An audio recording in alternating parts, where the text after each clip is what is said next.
Jealousy, a poison of the heart, can drive even the noblest soul to commit the darkest of deeds. This is the tale of Lady Elara, whose envy twisted her love into a murderous obsession, only to be thwarted by a power from beyond the grave.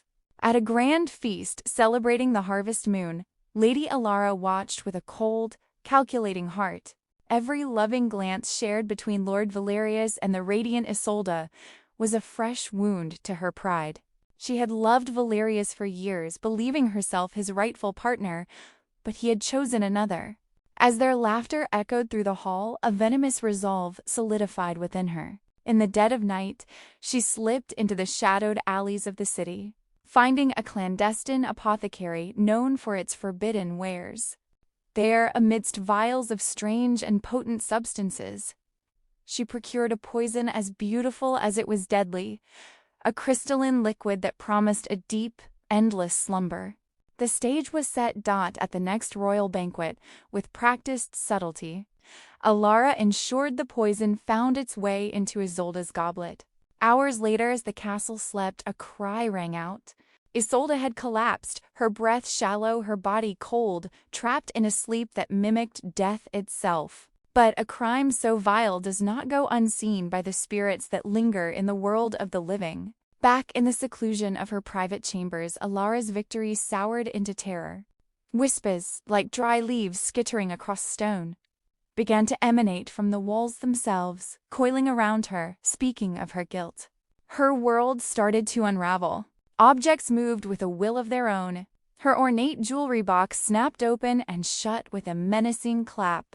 A quill pen lifted from its stand, levitating in midair to scrawl a single, accusatory letter A on a piece of parchment before it was violently snapped in two.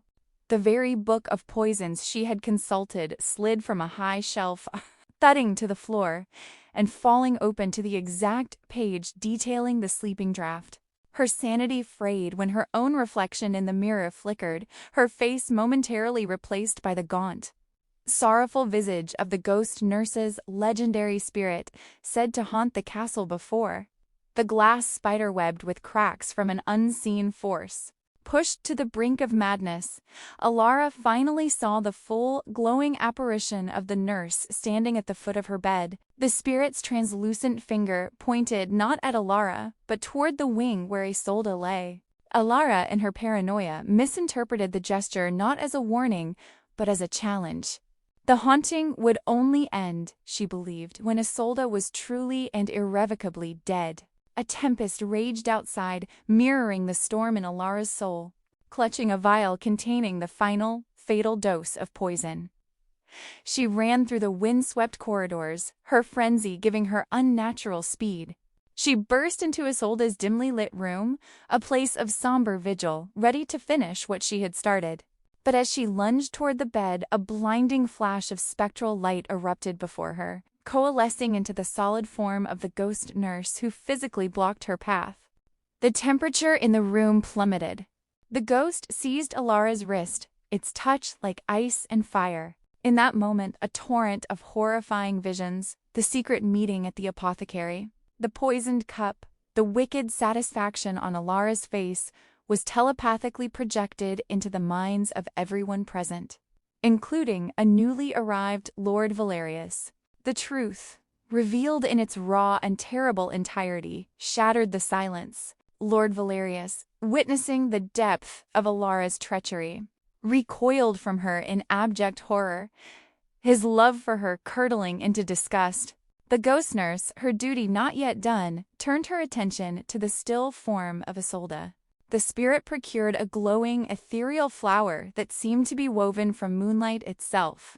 Squeezing a single luminous drop of nectar onto Isolde's lips, she created an instantaneous antidote. Color returned to Isolde's cheeks, and her eyes fluttered open as if waking from a long, dreamless sleep. Justice was swift. As guards led the broken and defeated Elara away, the ghost nurse cast a final, sad, and knowing look upon the reunited couple. Her spectral form softened, her purpose fulfilled, and she dissipated into a peaceful, fading light, leaving behind a silence more profound than any sound. And so, the story of Lady Elara serves as a chilling reminder that even in the darkest of nights, justice can find a way to shine, sometimes guided by the most unexpected of guardians.